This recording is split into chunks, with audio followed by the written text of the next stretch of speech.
Bismillahirrahmanirrahim. Murnian ikuti sunnah Nabi ini penting sekali. Allahu a'lam. Jadi tradisi khusus minta maaf, termasuk pada saat Idul Fitri pun tidak ada sebenarnya maaf lahir batin itu. Yang ada adalah para sahabat saling mengucapkan taqabbalallahu minna wa minkum. Artinya semoga Allah menerima dari kami dan dari kalian. Tentu saja orang-orang yang melakukan ini adalah perbuatan yang tidak disalahkan, kita tidak salahkan. Tetapi kalau mau murni sesuai dengan sunnah Nabi, maka tidak ada ibadah itu, ya. Berkumpul, saling bermaaf-maafan. Acara itu dibuat dan ditaja setiap bulan Syawal, saling bermaaf-maafan, dan kemudian kadang-kadang diadakan pengajian juga. Intinya sebagai sebuah rutinitas yang dikerjakan di bulan Syawal. Yang kita tahu sejauh ilmu yang ada pada kita, Rasulullah SAW tidak pernah mengajarkan, menganjurkan, dan tidak pernah mempraktekkan, apalagi melazimkan. Setiap bulan Syawal selalu ada acara itu. Maka yang kita ketahui seperti itu. Hendaklah kita mengikuti Nabi kita Muhammad sallallahu alaihi wasallam dan tidak membuat acara dalam agama ini yang tidak dibuat oleh Nabi kita Muhammad sallallahu alaihi wasallam, dan menjadikannya sesuatu yang rutin. Kalau kemudian suatu saat kita berkumpul tanpa ada rutinitas, kemudian kita makan-makan bersama dan tidak kita nisbatkan itu kepada agama, itu sah-sah saja, boleh dalam agama kita. Kita ada keinginan untuk memberi kaum muslimin makan, lalu kita undang makan ke rumah, lalu kemudian kita makan. Selesai makan, orang yang makan pun mendoakan keberkahan makanan untuk kita yang telah mengundang mereka makan, lalu mereka pulang, boleh di bulan apa saja. Namun kalau sudah dikhususkan, ada acara khusus di bulan khusus untuk suatu kegiatan khusus, dan itu dinisbatkan bahagian daripada agama, diikatkan kepada bahagian agama, maka butuh argumentasi yang jelas dan tegas dari Nabi bahwa itu adalah bahagian daripada agama. Kalau tidak, dikhawatirkan masuk ke dalam perbuatan bid'ah yang Rasulullah SAW suruh kita untuk menjauhinya. Wallahu a'lam. Ustaz, halal bihalal dicontohkan Rasul, masalah ekspresi kesenangan pada hari Lebaran ini bukan masalah ibadah, tapi masalah tradisi. Yang masalah ibadah adalah masalah solatnya. Solatnya silakan anda solat sesuai dengan ajaran Nabi SAW. Khutbah dulu baru kemudian solat dulu baru kemudian khutbah. Tidak boleh khutbah dulu baru solat, ini melanggar. Tidak boleh tatkala solat pakai adzan dan iqamat, karena solat itu tidak ada adzan dan iqamat. Tidak ada namanya solat tahiyatul lapangan, nggak ada. Ya, ini semua ikut contoh Nabi SAW. Tapi kalau ekspresi tentang kesenangan pada hari tersebut boleh. Contohnya, ini saya sudah jelaskan perkataan Imam Son'ani. Ya, jadi boleh bersenang-senang pada hari Lebaran. Waktu hari Lebaran, ya, orang-orang Habasyah bermain-main di masjid sampai Rasulullah SAW panggil Aisyah, mau nonton nggak? Sampai Aisyah nonton. Mereka bermain-main apa di masjid. Maksud saya seandainya hari Lebaran ada lomba manjat pinang, itu nggak jadi masalah. Bersenang-senang hari tersebut.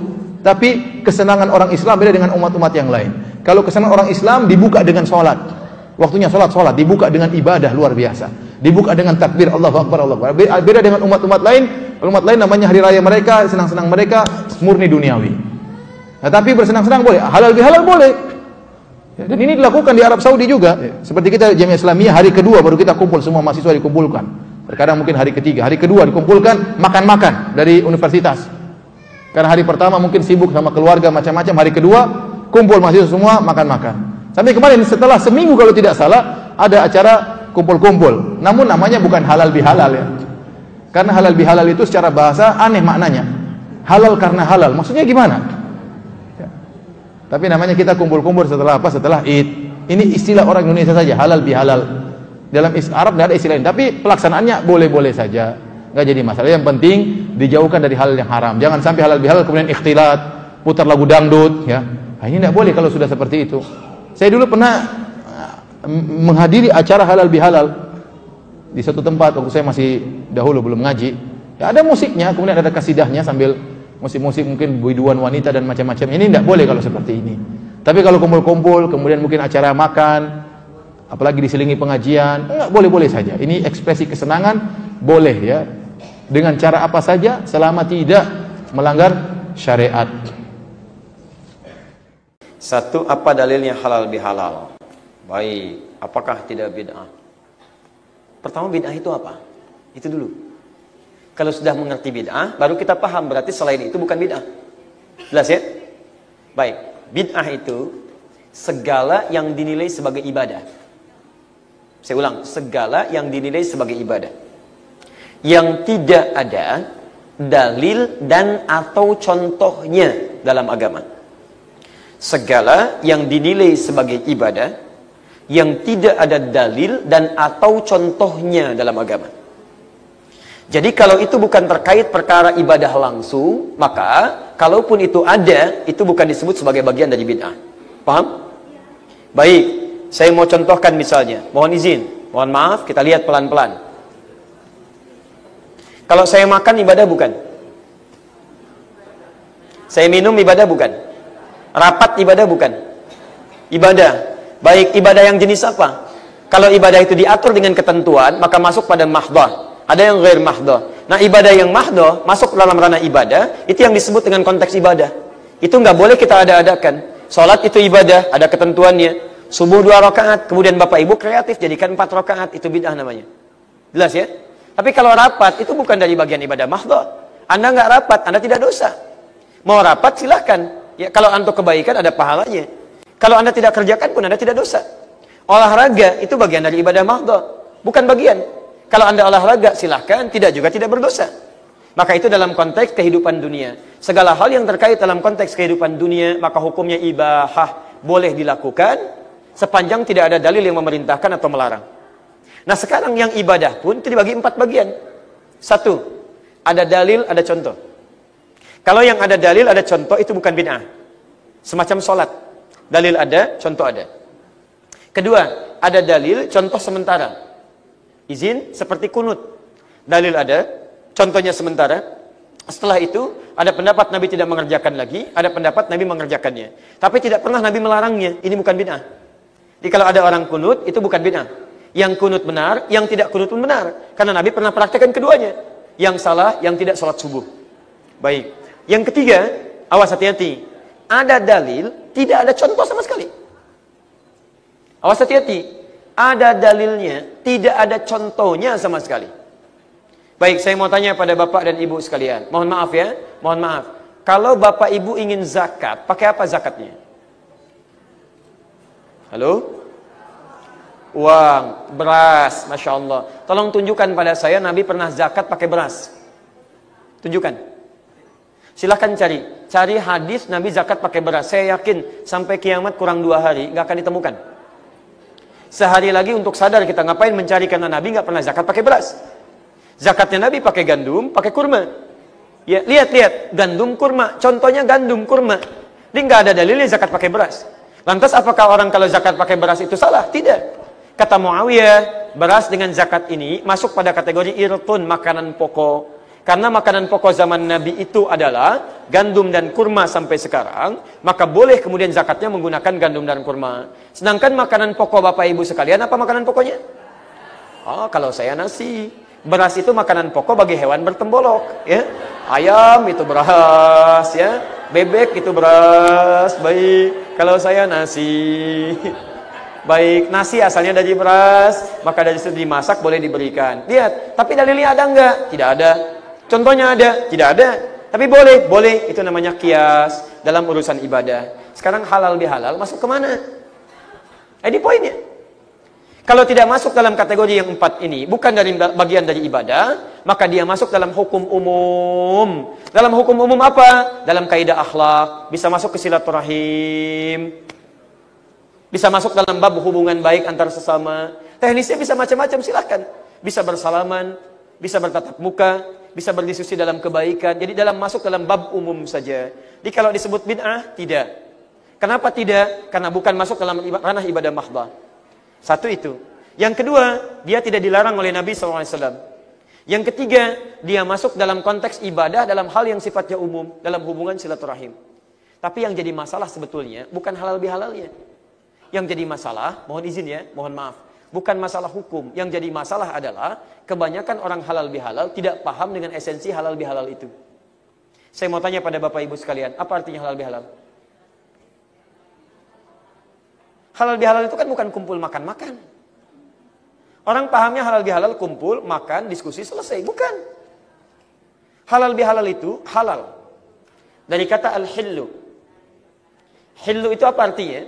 Kalau di Arab, ada benang kusut misal. Kemudian akan diurai.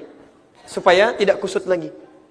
Setelah selesai, maka orang Arab akan mengatakan hillul ahbal. Benang sudah diurai. Kalau sudah terurai, jadi lurus lagi, maka dia akan berkata halalun, sudah tidak ada masalah. Nah, kalau Anda punya persoalan dalam kehidupan, kemudian itu diurai pelan-pelan, kemudian hilang masalahnya, maka disebut dengan hillul mushkilah. Masalah sudah selesai. Kalau masalah sudah tuntas, maka sifatnya disebut dengan halal. Karena itu kenapa makanan disebut dengan makanan halal? Karena tidak ada masalah di dalamnya. Kenapa hubungan suami istri halal? Karena tidak ada persoalan di dalamnya. Begitu Anda menempuh hubungan yang tidak tepat, maka ada persoalan di dalamnya seperti benang kusut tadi. Anda makan makanan yang haram, ada persoalan kusut di dalamnya. Membuat Anda pusing, banyak pikiran, banyak dihantui hal-hal dan sebagainya. Maka ini yang disebut dengan halal. Kalau ingin dipertemukan halal dengan halal, maka ditambah bi sebagai alat perekat. Harful ilsaq, huruf yang melekatkan satu dengan yang lainnya. Kalau disatukan jadi kalimat halal, bi halal, satu halal, kemudian direkatkan dengan halal lagi, ini artinya Anda membuat satu momentum untuk mengentaskan, meluruskan, mengurai segala jenis persoalan yang mungkin muncul antara satu momentum dengan golongan yang lainnya. Anda punya masalah A, punya masalah dengan B, begitu bertemu, bagaimana masalah ini bisa runtut kembali, hilang, terurai. Ada persoalan di kantor, hilang. Persoalan di rumah, hilang. Persoalan pertemanan, hilang. Makanya orang-orang yang praktekkan halal bihalal, begitu dia datang dengan pulang, itu akan beda. Datang mungkin masih ada sekat. Datang mungkin ada persoalan. Kadang-kadang senyum sulit. Tapi begitu dipertemukan, konteksnya disebut halal bihalal, maka masalah itu semua terurai. Pulang, senyum dengan gembira. Pulang, tenang perasaan. Pulang, lapang di bawah. Itu yang disebut dengan halal bihalal.